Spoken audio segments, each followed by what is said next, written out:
Alright, I had just realized something that the Wii U has a pro of. So, I don't have my console with me, but um, the Wii U itself, the gamepad can be played while the console is connected to the TV itself.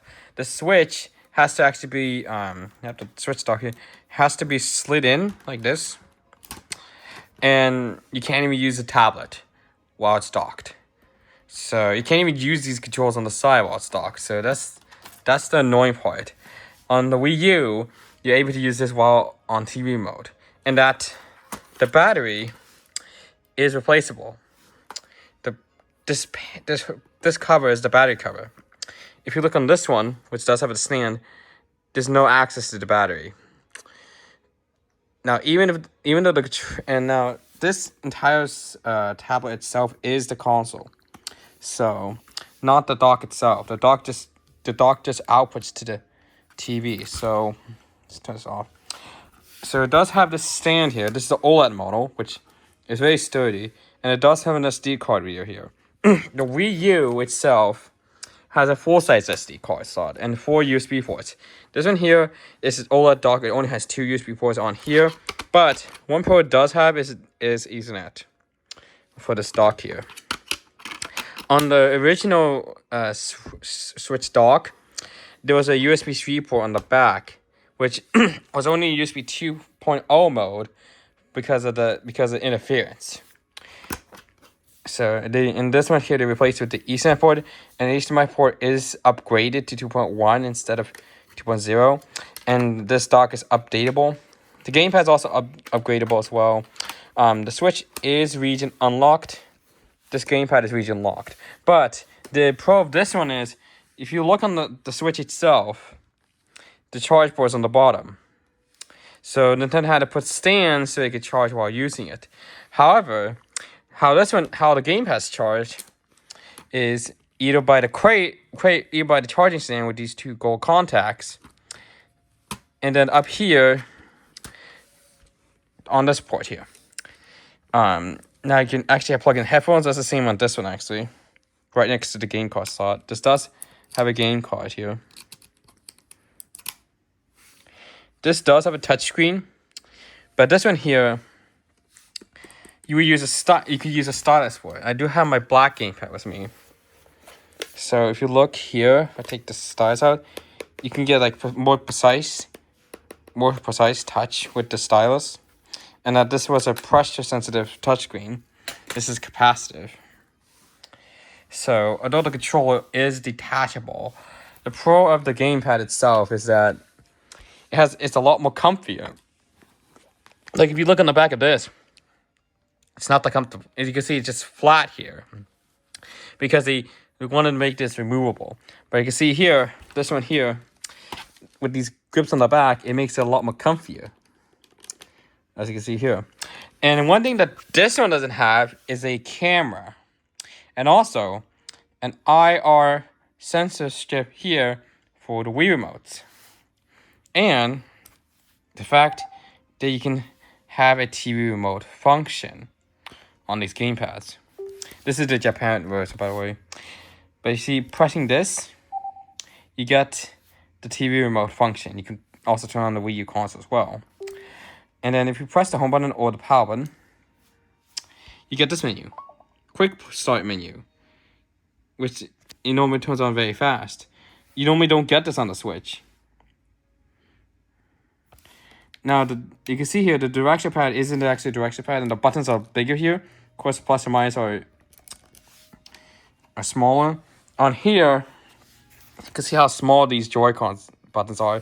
And the only reason this one here is not really a Joy-Con is because since this is detachable, you could use it as a separate controller. So that's why they did it here. That's why they purely did it, so that you could use it as an individual controller. But I liked having the D-pad style. Now I think Hori has made a D-pad style Joy-Con, but it only works on the Switch itself, and I believe the Joy-Con grip. So yeah, it's unfortunate, but yeah. The pro of this, also pro of the gamepad, is that it's a homebrew beast. So you can homebrew and you can play basically all the games from all the virtual all the console games except Switch games, of course. And then so yeah, that's iOS sensor for the TV remote function. It's a lot more bulkier. You can see that this is bigger. Now, I know that you could just get a Pro controller here, where the buttons are bigger. But that's the same for like the Wii U Pro controller, and both have the replaceable battery as well. The charger was on the top. The only issue is with the Switch is that the Switch does not play Minecraft that much. Can't play Minecraft that much. So on the Wii U gamepads, you can even have a secondary screen. So like for example, in Splatoon, you can have like the maps and stuff here. They can tap and go to places. Whereas on the TV, you can have like what would be like on the Switch, where you see a character, you can splat everywhere. But having this makes it so they can see, at least have another view of it. So,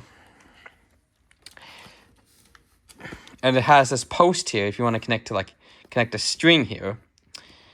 So that's also another thing as well. And it has a volume slide on the top. It's a bit better than this one here. Just has volume buttons. So yeah, though it does work, it just though it does work.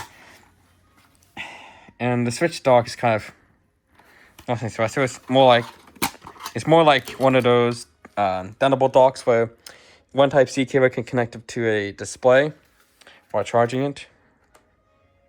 So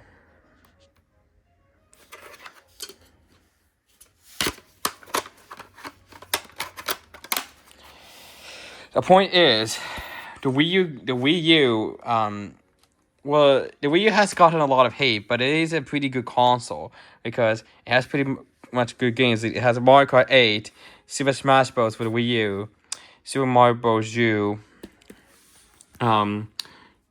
Super Mario 3D World, and Splatoon. They're one of the best games. These were one of the most like they shouldn't have called it Wii U because they think it's for the Wii, but it's not. It's not. So they should have at least called differently instead of just Wii U. But it is a pretty good console. As long as you swap the battery out from the stock battery to a high capacity battery, you can have longer gameplay with the gamepad. So longer gameplay with this to the Wii U. And that the Wii U gamepads have the quick menu, which boots up fast. So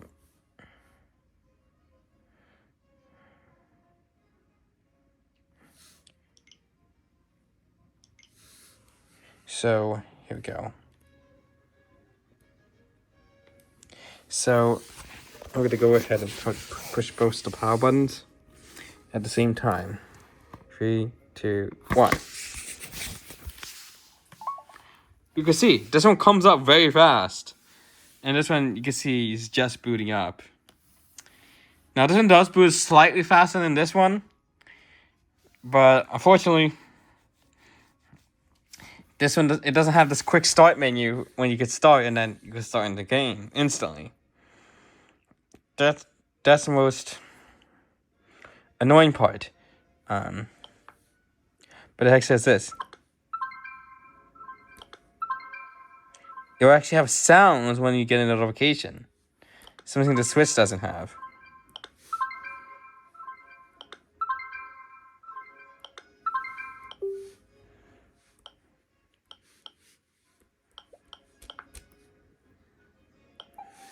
And of course, behind here, they actually have these screws here, because on the kiosk version they had the screw thing attached, but you can also use a micro USB boost to boost the battery up on this as well. So, and that the one thing the Switch doesn't have is a replaceable battery, which is good. So like, if the battery in your Wii U gamepad either swells up which can flex this battery cover, or it just doesn't hold a charge anymore, you can simply just take 2 screws out here, take the battery cover off. In fact, I can do it now. So you can, and these are just regular Phillips screws, not tri-ring like on the Switch. You can basically do this, take the cover off, and there's your battery. You can see there's a space for the high capacity one, and you can just take it out. So, but when you take the battery out, you do not want to yank it from the cable here. You see this groove here on the connector? You want to put your finger on that and just push it down with a bit of force, and there's the battery. So this is one of these Nintendo batteries. These are the ones that come with your Wii U gamepads. They're not that good as battery life, that's for sure. But if you did get the high capacity battery, the high capacity battery will definitely extend your lifespan. Should you extend lifespan, like how long this will last? So you just put the battery back in like this, and you simply push this back in. And then, so this is the battery cover that's for every Wii U gamepad. Doesn't matter if it's Japan or not, they're the same battery cover. So when you want to put the battery cover back in, just push it up to the grooves here, and let it drop down, and then screw it back in. So that's how easy it is for the Wii U gamepads to replace the battery compared to the Nintendo Switch. Although the range is not great for, like, the range is not great for at least one thing for it is that these have much better sticks. Like, these sticks, I do like the feel of it. See, these ones feel like don't feel as great because it's like more like stiff, and the latches can easily break because I already broke this one. Watch. So I'm not gonna press the button on the back. Bam. Just watch. No tomfoolery. And that's because I dropped this, and if you look at the latch right here, there's a big chip on it because these are plastic, and I think it's intended weak spot so that the Switch itself doesn't get damaged from it. But like I said, the charge port's on the bottom, so it's not great, because if you try to stand your Switch, you can't because charger's on the bottom. Like for the Switch dock itself, it makes sense because when you put it in, the connector would be attached. So, and I have now when the aftermarket docks were first out, they actually bricked the Switch after the 5.0 update. But now every other third-party docks have now learned from the mistakes and made sure the voltage stays at 15 volts or even lower to prevent the Switch from bricking itself. Because the reason for the brick is because the Switch chargers is what's caused it, the aftermarket ones. If you have an aftermarket dock, but you use an official Switch charger like this one by Nintendo, then you shouldn't have any problems with it. So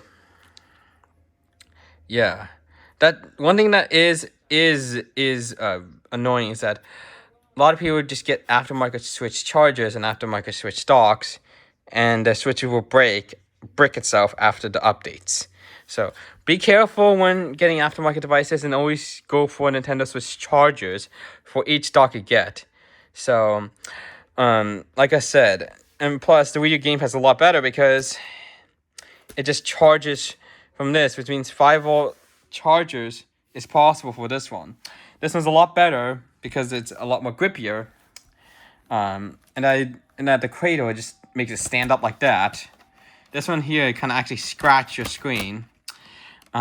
This game card flaps like the SD card flap on the older system. So this one won't stay in after if you keep opening and closing it multiple times.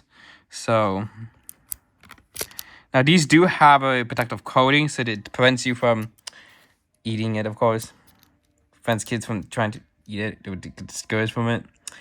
But they're so small that if you don't have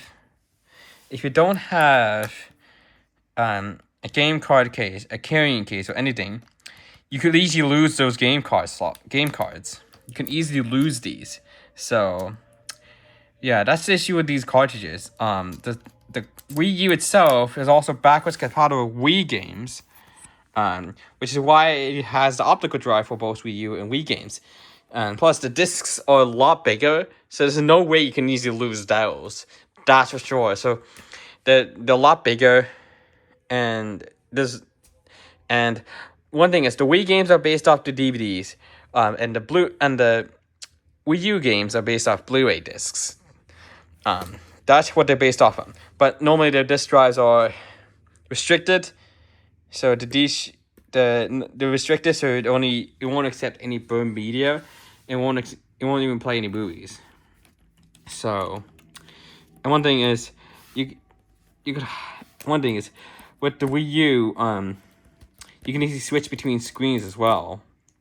So, and the fact that in Wii mode, you can have this gamepad on, or those you can't control it, that you can have the sensor strip as a sensor bar.